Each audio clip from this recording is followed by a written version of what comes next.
కొంతమందికి ఇప్పటిదాకా ఎంతమందికి రీచ్ అయిందో ఇంకా కొంతమందికి గట్టిగా రీచ్ అవుతుంది. అది అందుకే కొంచెం గెస్ట్లు వస్తే సినిమా ఇంకా వెళ్తుందని ప్రొడ్యూసర్ ఆశపడతాడు. కంటెంట్తో పాటు ఇది కూడా చాలా ఇంపార్టెంట్. ఇంకా నా విషయానికి వస్తే నేను చిన్నప్పటి నుంచి నాకు ఆ డప్పు సౌండ్ వింటే ఒళ్ళు పొంగిద్ది, ఆగదు, అస్సలు ఆగదు. అమ్మతోడు నేను అన్నీ మర్చిపోతా,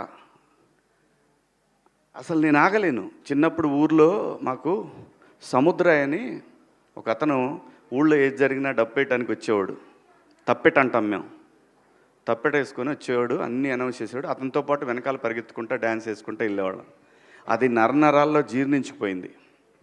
సో అందుకే ఎవరిని ఇబ్బంది పడి ఉంటే సారీ. మా సినిమా కూడా దండి, ఏం పర్వాలేదు, ఈ సినిమా కోసం ఆ మాత్రం చేయొచ్చు. దండోరా.